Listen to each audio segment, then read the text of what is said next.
Selamlar sevgili dostlar. Sözünü verdiğim Matrix videolarının bir yenisiyle bu sefer yeşil kodların en tozlu, en gürültülü ve belki de en tekinsiz istasyonuna, Matrix ile makine dünyası arasındaki o ince çizgiye, Mobile Avenue'ya iniyoruz. Bu videomun konusu seçilmiş kişiyi bile tek bir yumrukta beton duvara gömen, zamanı kolundaki 9 farklı kadranda yaşayan ve sistemin Araf gardiyanı olan gizemli bir program. The Trainman, yani trenci. Perişan görünümünün altında yatan o muazzam yetki, Merovingian'ın yeraltı imparatorluğundaki kilit rolünü ve mitolojiden yazılım dünyasına uzanan o derin sembolizmini masaya yatırma zamanı. Kimdir bu adam?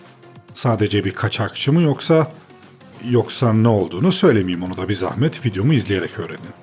Koltuklarınızı dik duruma getirin, çayınızı kahvenizi alın ve Matrix evreninin en marjinal programlarından birine Shock Voice büyüteciyle bakmak için gelin benimle.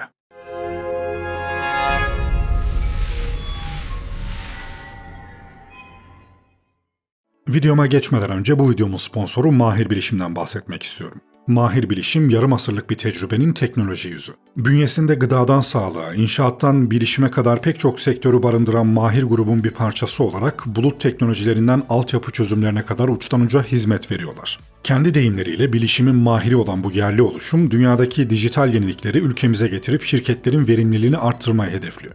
Eğer işletmeniz için hızlı, bürokrasiden uzak ve profesyonel bir teknoloji çözüm ortağı arıyorsanız, Mahir Bilişim'e göz atabilirsiniz. Açıklamalardan ilgili bağlantılara ulaşabilirsiniz. Şimdi videomuza kaldığımız yerden devam edelim. Şimdi önce oyuncuyla başlayalım. Bu berduş görünümlü, cebine para koyasımız gelen ama aslında çalıştığı kişi olan Merovingian'ın da söylediği gibi görünüşün ne kadar yanıltıcı olduğunu bize kanıtlayan Trenci abimizin bu kudretli karakterine hayat veren kişi Bruce Spence. Matrix serisindeki oyuncu seçimlerinin neredeyse kusursuz olduğunu hep söylemişimdir. Bruce Spence de kısa ama akılda kalıcı performansıyla Trenci'yi sinema dünyasının en karakteristik yüzlerinden biri yapmayı başarmıştı. Bu tür oyuncular böyle özel yetenekli veya spesifik roller için birebirdir. Bu abimiz aynı zamanda kim biliyor musunuz? Yüzüklerin Efendisi Kralın Dönüşü filmindeki o Mouth of Sauron, yani Sauron'un ağzı vardı ya, o işte. Hi, I'm Bruce Spence from Star Wars, Matrix, Lord of the Rings, you name it. Hatta bakın ilginç bir detay, her iki kült serinin de 2003 yılında vizyona giren 3. filmlerinde bu abimiz böyle özel rolleri oynadı. Spence'in o 2 metre yaşan devasa boyu ve yorgun ama her an patlamaya hazır serseri görünümü, Trenci'nin Matrix evrenindeki asıl fonksiyonuyla muazzam bir uyum içerisindeydi.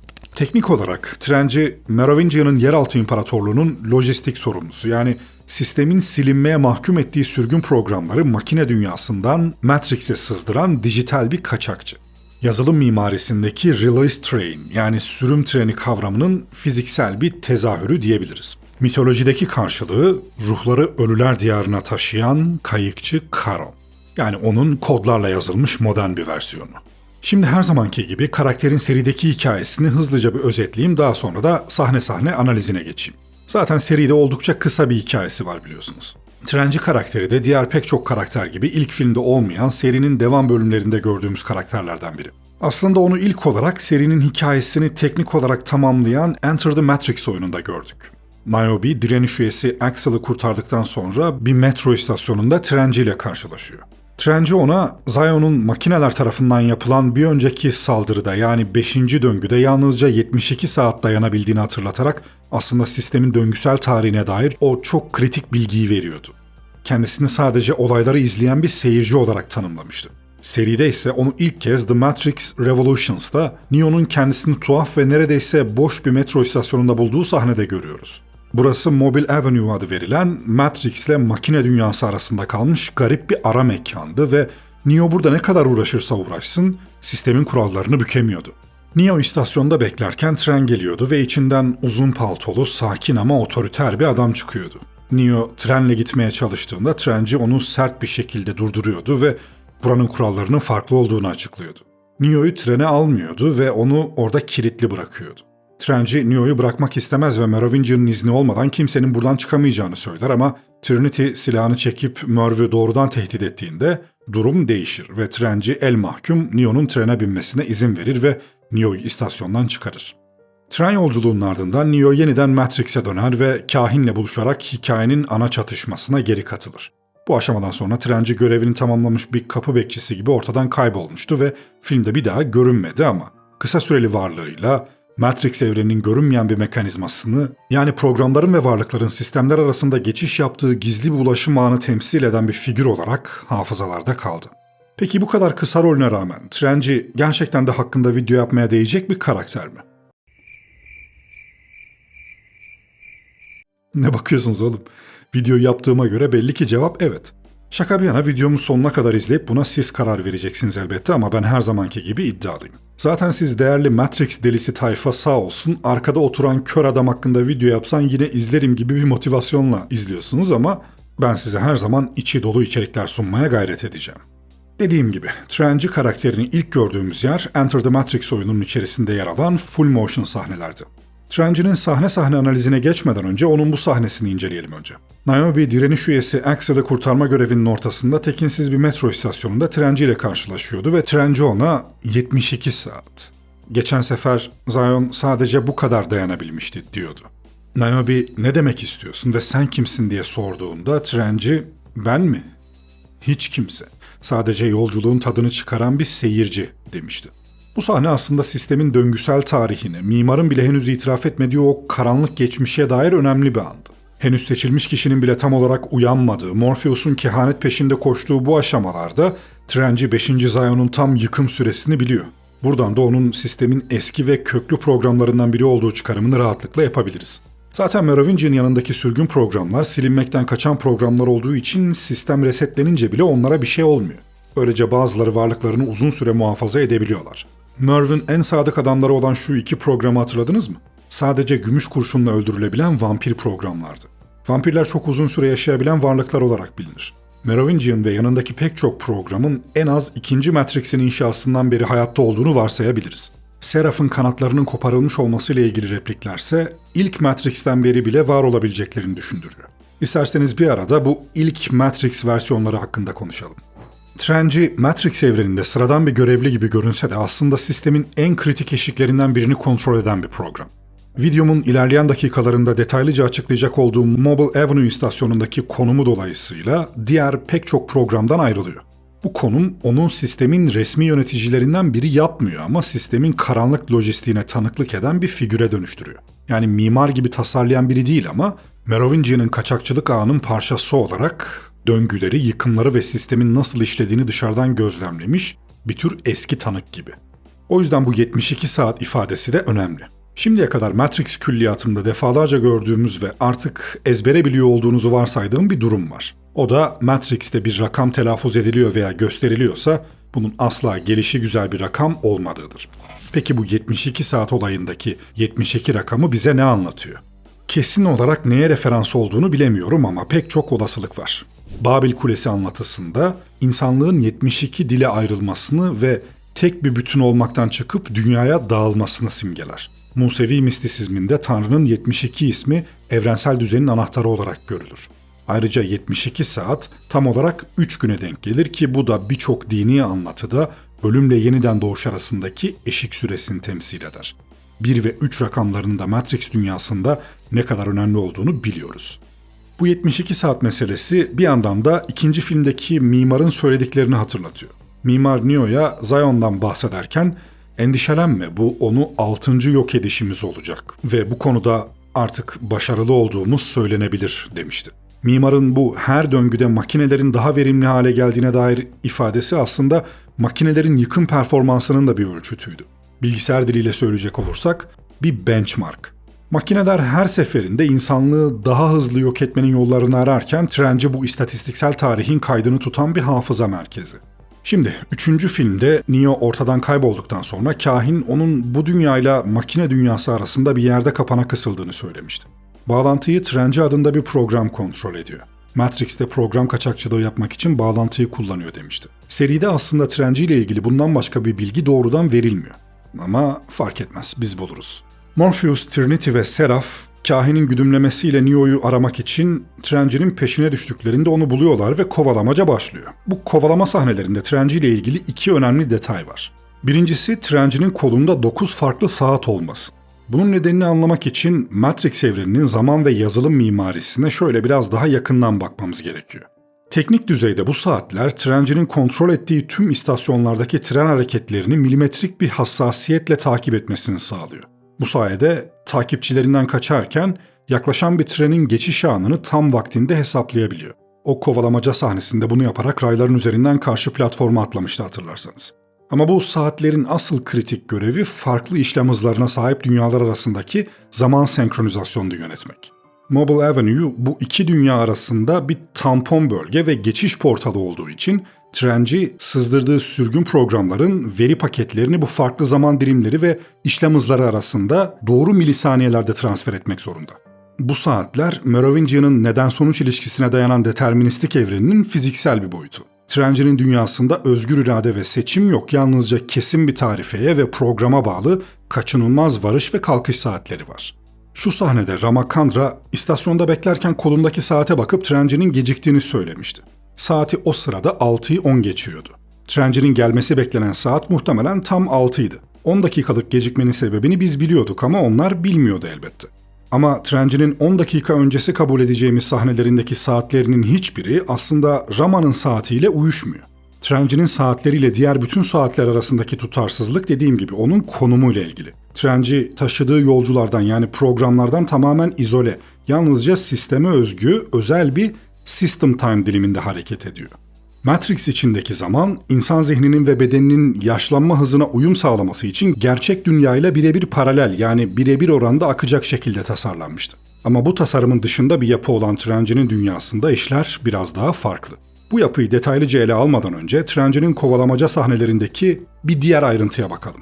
Bu sahnelerde dikkat ettiyseniz trenci revolver denilen içerisine sadece 6 adet mermi alabilen bir silah kullanıyordu ama silahını yeniden doldurmadan 6'dan çok daha fazla defa ateş edebiliyordu. Hadi sayalım tek tek. 1, 2, 3, 4, 5, 6, 7, 8, 9, 10, 11, 12, 13. kez tetiğe bastığında ateş almıyor. Ağır çekimde izlediğimizde görebiliyoruz bunu. Yani evet, mermilerin bir bitiş noktası var, sonsuz değiller ama yine de olması gerekenden çok fazla. Başka bir filmde olsaydı çekim hatası veya dikkat edilmeyen detay deyip geçebilirdik ama burası Matrix. Trenci'nin kullandığı tabanca bir Colt Detective Special First Generation. Bu model kısa namlulu 6 fişek kapasiteli klasik bir snub-nose revolver'dır ve özellikle 20. yüzyılın ortalarında dedektifler ve sivil kullanım için üretilmiş kompakt bir tabanca olarak biliniyordu. Bu modelin birinci serisi 1920'lerde üretildi. Alın işte, Trenci programının ne kadar eski bir program olduğunun başka bir kanıtı daha. Gel de şu filmin detaycılığından etkilenme. Böyle kelimenin tam anlamıyla antika bir karaktere antika bir silah vermişler. Müthiş. Saatleri de keza öyle. Mesela taktığı şu saat ta Sovyet döneminden çok nadir Rus yapımı bir vintage saat. Matrix serisine dikkatli bakınca bu tür yüzlerce ince dokunuşu görebiliyoruz. Hatta bir gün özellikle seride kullanılan proplardan da uzun uzun bahsedeyim isterseniz. Sinemada prop denilen şey, sahnede oyuncuların kullandığı ya da kadrajda gördüğümüz bütün fiziksel nesnelere verilen isim. Yani silahlar, telefonlar, gazeteler, anahtarlar, hatta bazen bir karakterin taktığı gözlük bile birer prop sayılır. Matrix gibi detay konusunda neredeyse takıntılı bir evrende ise bu nesneler çoğu zaman sadece bir dekor değil, karakterin geçmişine, sistemin yapısına ya da anlatının sembolik katmanlarına dair küçük ipuçları bırakırlar. Bu yüzden eğer siz de isterseniz Matrix'teki propları incelediğim bir video hazırlayabilirim. Gerçekten ayrı bir video konusu olacak kadar ilginç bir mesele. Ama bunun için şöyle 10.000 like rüşvet vermeniz lazım bana. Hadi beğen butonuna asılma zamanı. Ne diyorduk? Bu silah neden 6 patlar olmasına rağmen 12 patlıyor abi?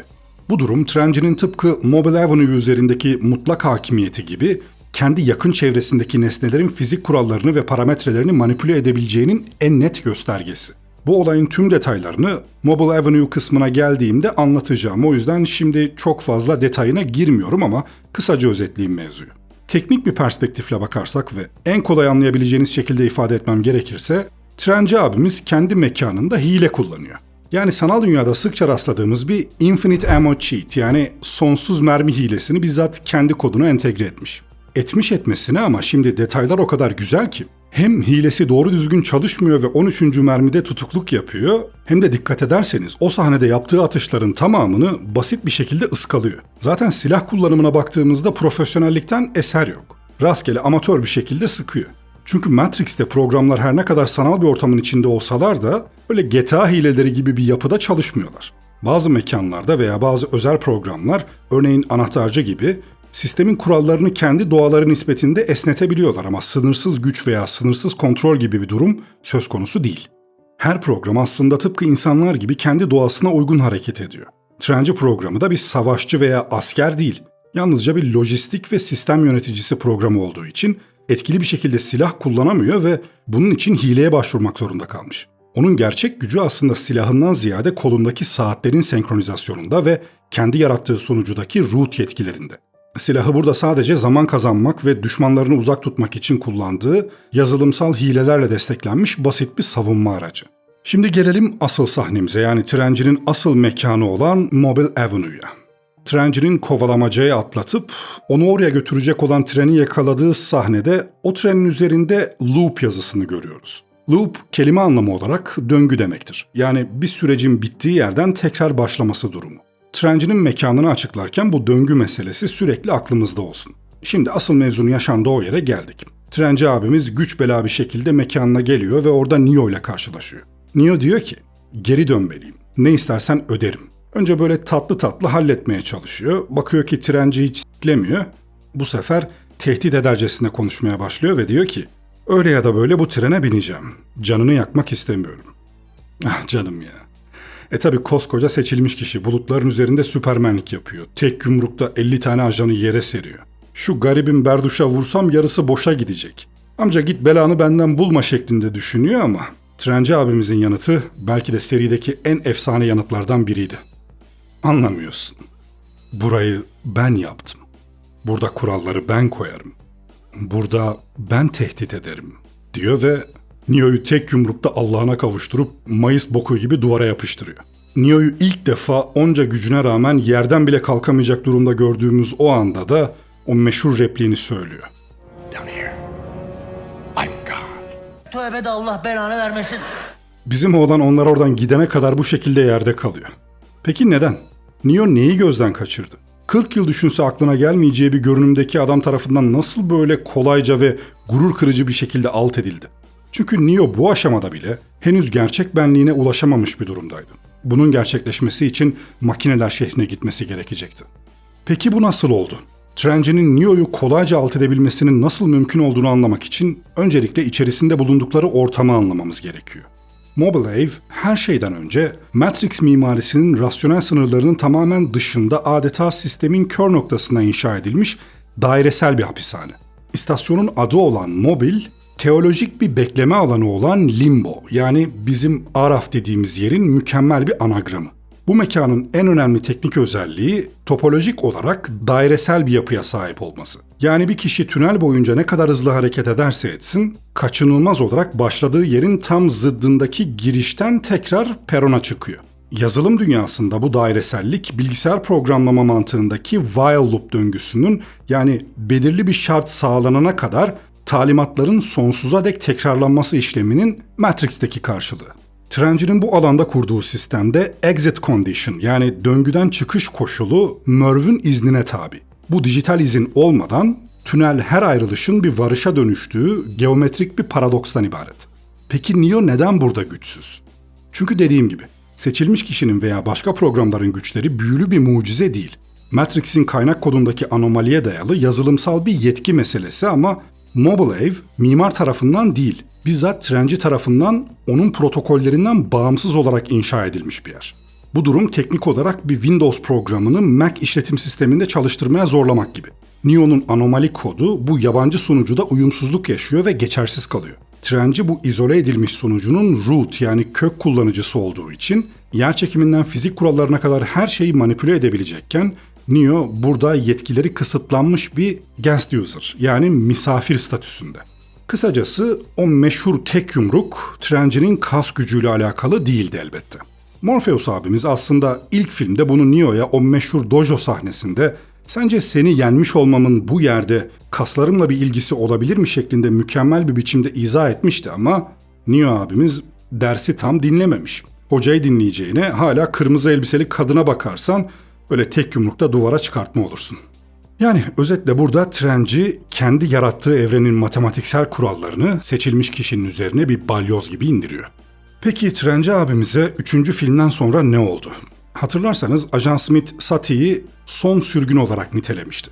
Buradan yola çıkarak Trenci'nin ve diğer tüm sürgünlerin de Smith virüsü tarafından yutulduğunu varsayabiliriz. Ama Neo'nun fedakarlığı ve sistemin yeniden yüklenmesiyle tüm programlar gibi o da orijinal formuna geri dönmüştür. Şu Resurrections denen sıçmıkta Merovingian'ın o asil duruşunu kaybedip bizim Trenci'den daha perişan bir evsize dönüşmesi aslında bu iki karakterin rollerinin birleştiğini veya sistemin bu eski güçlerinin nasıl aynı potada eritildiğini göstermişti. Matrix 5 duyurulmuşken Merovingian ve Trenci'nin temsil ettiği o neden-sonuç temelli eski dünyanın analistin yeni düzenine karşı büyük bir yeraltı ayaklanması başlatıp sistemin köklerini yeniden ele geçirmeye çalışması hikayeyi bambaşka bir boyuta taşıyabilir mesela. Akıbetlerinin ne olduğunu bekleyip göreceğiz elbette ama Trenci her zaman Matrix'in o tozlu ve gürültülü arafında zamanın 9 farklı kadranda akışını milisaniyelik hassasiyetle yöneten en tekinsiz zaman muhafızı olarak hikayedeki yerini koruyacaktır. Videomu beğendiyseniz bir adet beğeni bırakmayı, hala abone değilseniz bunun gibi videolarımın devamı için kanalıma abone olmayı ve yorumlarınızla videomun altını zenginleştirmeyi ihmal etmeyin lütfen. Ben Shock Voice. Bir sonraki videomda görüşmek üzere. Kendinize iyi bakın, hoşça kalın.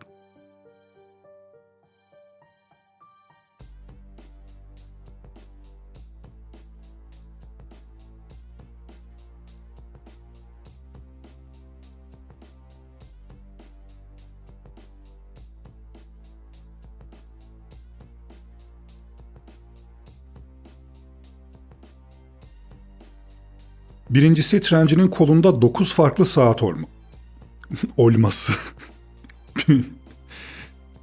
Birden aksanım kaydı. Olması.